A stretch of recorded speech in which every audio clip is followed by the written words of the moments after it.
एकांत जासूस, लखनऊ का राज।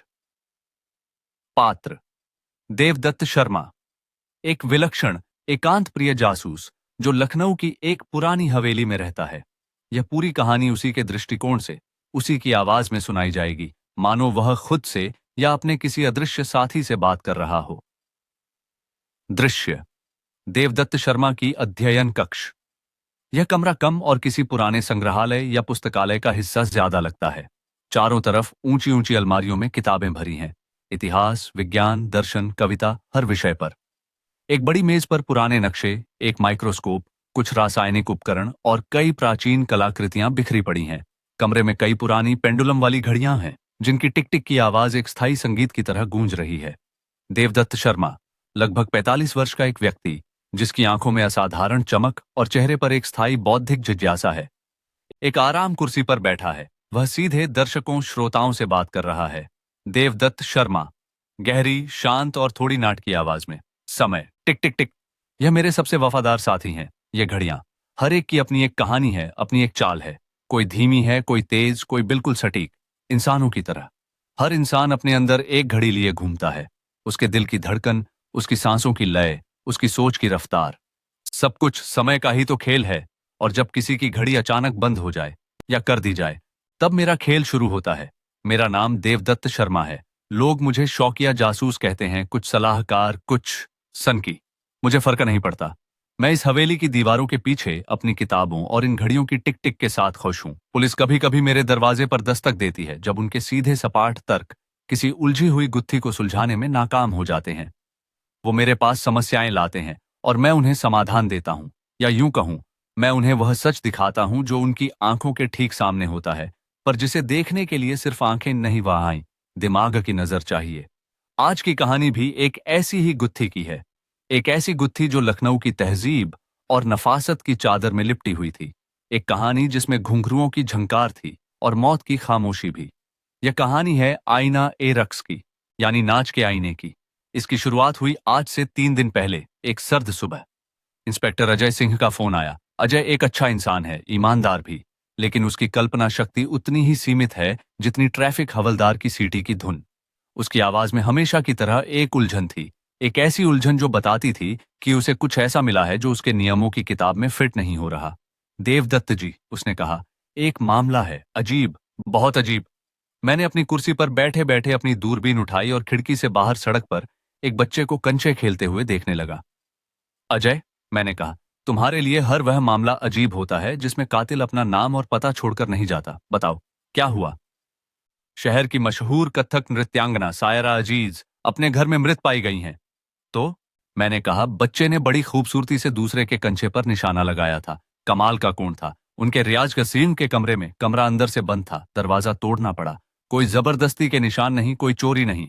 और यही सबसे अजीब बात है देवदत्त जी, मौत का कारण पता नहीं चल रहा। शरीर पर एक खरोंच तक नहीं है। मेरी दिलचस्पी थोड़ी बढ़ी। पोस्टमार्टम? डॉक्टर भी हैरान हैं। ऐसा लगता है जैसे जैसे किसी ने बस उनकी आत्मा खींच ली हो। शरीर शांत है, चेहरे पर कोई तकलीफ नहीं, कोई संघर्ष नहीं, बस वो नहीं है हम। मैंने कहा, अब दूरबीन नीचे रखती थी। और कुछ? अजय हिचकिचाया। एक और बात है, कमरे में जो बड़ा सा आईना है जिस पर वो अभ्यास करती थी, उस पर चंदन के लेप से कुछ लिखा है। क्या लिखा है? उसने एक कागज से पढ़ते हुए कहा, लिखा है, जब रक्स में रूह उतरती है, आईना भी दम तोड़ देता है। अब मैं पूरी तरह से उस मामले में शामिल हो चुका था। यह कोई साधारण हत्या नहीं थी, यह एक संदेश था, एक कलात्मक, क्रूर संदेश। मैंने अजय से कहा कि मैं आधे घंटे में पहुंच रहा हूं। सायरा अजीज का घर गोमती नगर के एक पॉश इलाके में था। एक आधुनिक और खूबसूरत घर, लेकिन उसका रियाज कक्ष वह जैसे किसी और ही दुनिया का हिस्सा था। एक बड़ा सा कमरा जिसमें एक दीवार पूरी तरह से आईने की थी। जमीन पर लकड़ी का फर्श था। कोने में तबला, सितार और एक हारमोनियम रखे थे। हवा में इत्र और एक अजीब सी खामोशी की गंध घुली हुई थी। सायरा का शव जा चुका था, लेकिन उसकी मौजूदगी का एहसास अब भी वहां था। चाक से उसके शरीर की बाहरी रेखा जमीन पर बनी हुई थी। वह एक अजीब सी मुद्रा में मिली थी। अजय और उसकी टीम ने उसे अजीब पोजा कहकर अपनी फाइल में नोट कर लिया था, लेकिन मैंने उसे पहचान लिया। वह कथक की एक बहुत ही दुर्लभ और लगभग भूली जा चुकी मुद्रा थी। मयूर विलाप मुद्रा, यानी रोते हुए मोर की मुद्रा। यह शोक, सौंदर्य और मृत्यु का प्रतीक है। मेरा दिमाग एक मशीन की तरह काम करने लगा। पहला तथ्य, कमरा अंदर से बंद था, मतलब कातिल या तो हवा में गायब हो गया या वह कभी कमरे में था ही नहीं, या फिर सायरा ने खुद दरवाजा बंद किया था, यह जानते हुए कि उसकी मौत करीब है। दूसरा तथ्य, शरीर पर कोई निशान नहीं। जहर? शायद, लेकिन कौन सा जहर जो कोई निशान नहीं छोड़ता और चेहरे पर शांति का भाव बनाए रखता है? यह भी संभव है कि मौत का कारण शारीरिक न होकर मानसिक हो। क्या किसी को सिर्फ डराकर मारा जा सकता है? विज्ञान कहता है हाँ, extreme emotional shock can cause cardiac arrest. तीसरा और सबसे महत्वपूर्ण तथ्य, आईने पर लिखा वह शेर और जमीन पर शरीर की मयूर विलाप मुद्रा, यह दोनों चीजें चीख चीख कर कह रही थीं कि यह कत्ल का एक प्रदर्शन था, एक सोची समझी कलाकृति। कातिल सिर्फ मारना नहीं चाहता था, वह कुछ कहना चाहता था। वह दुनिया को, या शायद सिर्फ मुझे, अपनी कला, अपनी बौद्धिकता दिखाना चाहता था। मैंने अजय से कहा, यह कमरा अब जैसा है वैसा ही रहेगा, किसी भी चीज को हाथ मत लगाना।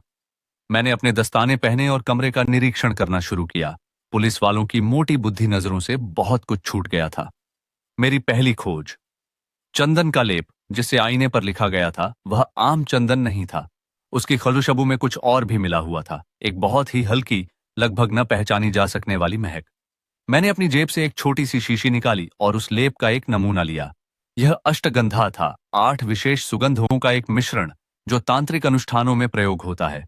इसका मतलब, यह सिर्फ एक शेर नहीं, एक मंत्र या प्रतीक हो सकता है। मेरी दूसरी खोज, सायरा के पैरों के पास जहां उसके घुंघरू पड़े थे, वहां जमीन के लकड़ी के फर्श पर एक बहुत ही महीन, लगभग अदृश्य खरोंच थी, जैसे किसी नुकीली चीज का किनारा जमीन से रगड़ गया हो। खरोंच का कोण और गहराई बता रही थी कि वह किसी संघर्ष का नतीजा नहीं थी। मेरी तीसरी खोज, कमरे के एक कोने में सितार के पास किताबों की एक छोटी सी अलमारी थी। उसमें संगीत और नृत्य पर किताबें थीं।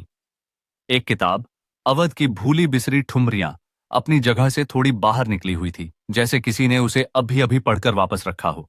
मैंने उसे बाहर निकाला। उसके पन्ने पुराने और नाजुक थे। किताब के बीच में एक पन्ने पर पेंसिल का हल्का सा निशान था, एक खास ठुमरी के ऊपर, ठुमरी जहर ए इश्क। मेरे दिमाग में तस्वीर साफ होने लगी थी। यह मामला उतना सीधा नहीं था जितना दिख रहा था। यह कला, इतिहास और जुनून का एक खतरनाक कॉकटेल था। मैंने अजय की तरफ मुड़कर कहा, कातिल कोई चोर उचक्का नहीं है, वह एक कलाकार है, एक विद्वान है, और वह सायरा को बहुत अच्छी तरह से जानता था। हमें सायरा की जिंदगी में झांकना होगा, उसके दोस्त, उसके दुश्मन, उसके प्रशंसक और सबसे बढ़कर उसके प्रतिद्वंद्वी। अगले 2 दिन मैंने सायरा की दुनिया को समझने में बिताए। मैं उसकी डायरी पढ़ गया, उसके दोस्तों से मिला, उसके संगीत गुरु से बात की। हर कोई उसके लिए अच्छी अच्छी बातें कर रहा था। वह एक उभरती हुई सितारा थी, विनम्र थी, अपने काम के प्रति समर्पित थी। लेकिन जैसे जैसे मैं परतों को हटाता गया, एक अलग ही कहानी सामने आने लगी। सायरा की एक प्रतिद्वंद्वी थी, नजमा बानो। नजमा भी एक बेहतरीन नृत्यांगना थी, लेकिन सायरा की बढ़ती लोकप्रियता से जलती थी। मैंने उससे मिलने का फैसला किया। नजमा अपने पुराने नवाबी अंदाज वाले घर में मिली। उसकी बातों में शहद की मिठास थी, लेकिन आंखों में जहर की ठंडक। उसने सायरा की मौत पर बहुत अफसोस जताया, लेकिन उसकी बॉडी लैंग्वेज कुछ और ही कह रही थी। जब मैंने उससे मयूर विलाप मुद्रा के बारे में पूछा, तो एक पल के लिए उसकी आंखों में एक अजीब सी चमक आई, जिसे उसने तुरंत छुपा लिया।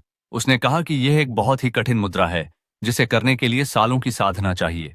फिर मैं मिला सायरा के संरक्षक, एक अमीर बिजनेसमैन, नवाब मंसूर अली से। नवाब साहब कला के शौकीन थे और सायरा की प्रतिभा पर पैसा लगा रहे थे। वह एक उम्रदराज और सभ्य व्यक्ति लग रहे थे, लेकिन जब वह सायरा के बारे में बात कर रहे थे, तो उनकी आवाज में एक मालिक वाला हकरड़े था। मैंने उनके घर में देखा कि उनके पास प्राचीन कलाकृतियों का एक बड़ा संग्रह है। मेरी नजर एक पुरानी पांडुलिपि पर पड़ी। जब मैंने उसके बारे में पूछा, तो उन्होंने उसे टाल दिया, कहा कि यह बस एक पुरानी कविता की किताब है। लेकिन मैंने उसका शीर्षक पढ़ लिया था, सिहरे सामरी, यानी जादू और सम्मोहन की कला पर एक प्राचीन ग्रंथ। तीसरा और सबसे दिलचस्प किरदार था उस्ताद इनायत खान, सायरा बेटे खान। सायरा और नजमा दोनों के गुरु। उस्ताद एक जीवित किंवदंती थे, संगीत और नृत्य का चलता फिरता विश्वकोश। मैं जब उनकी संगीत अकादमी पहुंचा, तो वह अपने शिष्यों को सिखा रहे थे। उनकी आंखों में एक गहरी उदासी थी, लेकिन एक अजीब सा ठहराव भी था। मैंने उनसे ठुमरी झरे इश्क तान के बारे में पूछा। यह नाम सुनते ही उनके चेहरे का रंग उड़ गया। उन्होंने कांपती आवाज में कहा कि यह एक शापित ठुमरी है। किंवदंतियों के अनुसार इसे गाने या इस पर नृत्य करने वाले की रहस्यमयी परिस्थितियों में मौत हो जाती है। उन्होंने कहा कि उन्होंने सायरा को इस ठुमरी से दूर रहने की चेतावनी दी थी, लेकिन वह नहीं मानी।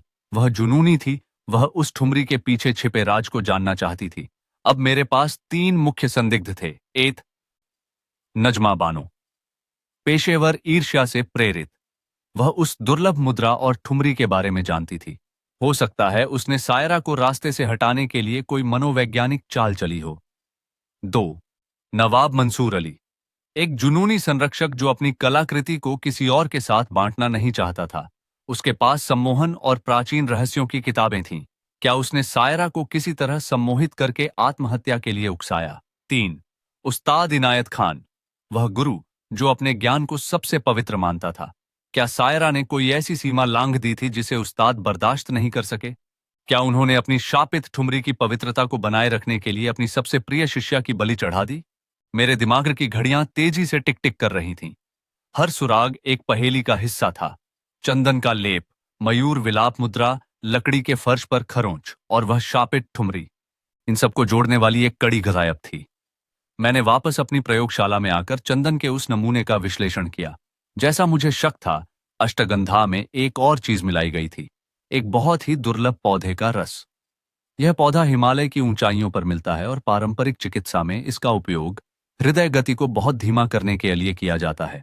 अगर इसकी बहुत ज्यादा मात्रा दे दी जाए तो यह दिल की धड़कन को पूरी तरह से रोक सकता है और शरीर में जहर का कोई निशान भी नहीं छोड़ता। लेकिन सवाल यह था कि यह जहर सायरा के शरीर में पहुंचा कैसे? और फिर मेरे दिमाग में बिजली कौन थी? वह लकड़ी के फर्श पर खरोंच का निशान, वह संघर्ष का नहीं था, वह किसी और चीज का था। मैंने तुरंत इंटरनेट पर पुरानी तस्वीरों और अभिलेखों को खंगालना शुरू किया। अवध के नवाबों के समय की कलाकृतियां, उनके हथियार, उनके शौक, और फिर मुझे वह चीज मिली जिसकी मुझे तलाश थी, एक बिछुआ। यह एक छोटा लहरदार खंजर होता है जिसे अक्सर नर्तकियां अपनी कमर में छिपाकर रखती थीं, आत्मरक्षा के लिए। लेकिन कुछ खास बिछुए सिर्फ हथियार नहीं थे, उनके हैंडल खोखले होते थे जिनमें इत्र या जहर भरा जा सकता था और उनकी नोक सुई की तरह पतली होती थी। तस्वीर अब बिल्कुल साफ हो रही थी। सायरा नृत्य का अभ्यास कर रही थी। कातिल ने उसे वह बिछुआ दिया होगा, शायद एक तोहफे के तौर पर, यह कहकर कि यह एक प्राचीन कलाकृति है जो उसके प्रदर्शन में और जान डाल देगी। सायरा ने उसे अपनी पोशाक में लगाया होगा। उस बिछुए की नोक पर वही जहर लगा था। कातिल को बस सही समय का इंतजार करना था। मयूर विलाप मुद्रा में एक क्षण ऐसा आता है जब नर्तक को घूमकर जमीन पर बैठना होता है और उसका हाथ एक विशेष कोण पर उसके पैर को छूता है। यह एक बहुत ही तेज और सटीक गति होती है। कातिल जानता था कि जब सायरा यह मुद्रा करेगी तो उस जहरीले बिछुए की नोक उसे चुपके से चुभ जाएगी। जहर इतना तेज था कि उसे शायद पता भी नहीं चला होगा। उसकी हृदय गति धीरे धीरे धीमी होती गई और कुछ ही मिनटों में संगीत की लय में उसकी सांसों की लय हमेशा के लिए थम गई। यह एक शैतानी योजना थी, एक ऐसी हत्या जिसे सिर्फ एक कला का पारखी ही अंजाम दे सकता था। लेकिन इन तीनों में से वह कौन था? नजमा, नवाब या उस्ताद? मुझे एक आखिरी चाल चलनी थी। मुझे कातिल को उसी के बनाए जाल में फंसाना था। मैंने अजय को फोन किया और उसे एक योजना बताई। अगले दिन मैंने शहर के सभी प्रमुख समाचार पत्रों में एक खबर छपवाई। खबर यह थी कि देवदत्त शर्मा ने सायरा अजीज की हत्या का रहस्य सुलझा लिया है और कातिल का नाम आज शाम एक प्रेस कॉन्फ्रेंस में उजागर किया जाएगा। साथ ही यह भी बताया गया कि सायरा ने मरने से पहले एक सुराग छोड़ा था, एक डायरी जिसमें उसने ठुमरी जहर ए इश्क का पूरा रहस्य लिख दिया था। यह चारा था। मैं जानता था कि कातिल उस डायरी को हासिल करने के लिए कुछ भी करेगा। वह मुझ तक पहुंचने की कोशिश जरूर करेगा। शाम तक मैंने इंतजार किया। अपनी हवेली के हर दरवाजे और खिड़की पर मैंने अदृश्य अलार्म लगा दिए थे। मैं अपनी अध्ययन कक्ष में बैठा अपनी सबसे पुरानी घड़ी की टिक टिक सुन रहा था। अंधेरा घिर चुका था। रात के लगभग 11